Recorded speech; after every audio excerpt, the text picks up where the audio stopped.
Good morning. Welcome to Thought of the Day. ഒരു scientific funny ഫാക്റ്റും human സൈക്കോളജിയും relate ചെയ്തിട്ടാണ് നമ്മുടെ ഇന്നത്തെ തോട്ട് ഓഫ് ദ ഡേ നമ്മൾ define ചെയ്യുന്നത്. സയൻറ്റിഫിക് ഫണി ഫാക്റ്റ് ഇതാണ്: നമ്മൾ കുട്ടികൾക്ക് കളിക്കാൻ വേണ്ടി വെള്ളത്തിൽ ലിക്വിഡ് സോപ്പ് മിക്സ് ചെയ്ത് കൊടുക്കാറുണ്ട് സോപ്പ് ബബിൾസ് ഉണ്ടാക്കാൻ. എന്നാൽ ഈ സോപ്പ് ബബിൾസിൻ്റെ പ്രശ്നം എന്താണെന്ന് വെച്ച് കഴിഞ്ഞാൽ അത് പെട്ടെന്ന് പൊട്ടിക്കും. ചിലപ്പോൾ ബബിൾസ് ആവുന്നതിന് മുമ്പ് തന്നെ പൊട്ടിക്കും. ഇങ്ങനെയുള്ള സിറ്റുവേഷനിൽ ബബിൾസ് പൊട്ടിപ്പോവാതിരിക്കാൻ ചെയ്യുന്ന ഒരു ഹാക്കാണ് ആ വെള്ളത്തിൽ കുറച്ച് പഞ്ചസാര മിക്സ് ചെയ്യുന്നത്. പഞ്ചസാര മിക്സ് ചെയ്ത വെള്ളത്തിൽ ലിക്വിഡ് സോപ്പ് ആഡ് ചെയ്യുകയാണെങ്കിൽ അതിൽ നിന്നുണ്ടാകുന്ന ബബിൾസ് പെട്ടെന്ന് പൊട്ടിപ്പോകില്ല. ഇതുപോലെ തന്നെയാണ് ഹ്യൂമൻ സൈക്കോളജി.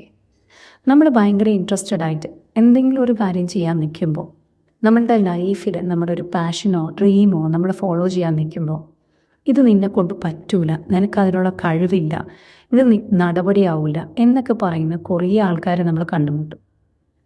ഇവർ പറയുന്നത് കേട്ട് നമ്മൾ സ്വപ്നങ്ങളെ വിട്ടുകൊടുക്കുകയാണെങ്കിൽ നേരത്തെ പറഞ്ഞതുപോലെ പെട്ടെന്ന് പൊട്ടിപ്പോകുന്ന ബബിൾസ് പോലെയായിരിക്കും നമ്മുടെ ആഗ്രഹങ്ങളോ സ്വപ്നങ്ങളോ നമ്മളുടെ സക്സസ്സും എല്ലാം.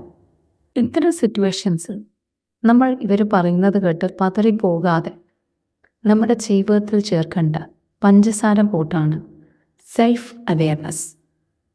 നമുക്ക് നമ്മളെ പറ്റിയിട്ട് ഒരു ധാരണയുണ്ടെങ്കിൽ, നമ്മളുടെ കാലിബറിൽ നമുക്ക് വിശ്വാസം ഉണ്ടെങ്കിൽ, നമ്മൾ സെൽഫ് അവെയർ ആണെങ്കിൽ ഈ പറയുന്ന നെഗറ്റീവ് കമൻസ് ഒന്നും തന്നെ നമ്മളെ ബാധിക്കില്ല. നമുക്ക് വളരെ സക്സസ്ഫുള്ളായി പെട്ടെന്ന് തൊട്ടാൽ പൊട്ടിപ്പോകാത്ത ബബിൾസായി ജീവിതത്തിൽ സക്സസ്ഫുള്ളായി മുന്നോട്ട് പോകാൻ സാധിക്കും. ഇത് കേട്ടുകൊണ്ടിരിക്കുന്ന ഓരോരുത്തരും സെൽഫ് അവെയറായി സ്വന്തം കാലിബർ മനസ്സിലാക്കി ഫുൾ കോൺഫിഡൻസിൽ മുന്നോട്ട് പോയി ലൈഫിൽ സക്സസ്ഫുൾ ആവട്ടെ എന്ന് ആശംസിച്ചുകൊണ്ട് തൽക്കാലം വിടവാങ്ങുന്നു. നിങ്ങൾക്കൊപ്പം Sindhu Nandakumar, consultant psychotherapist at Athmasutra mind care. Thank U.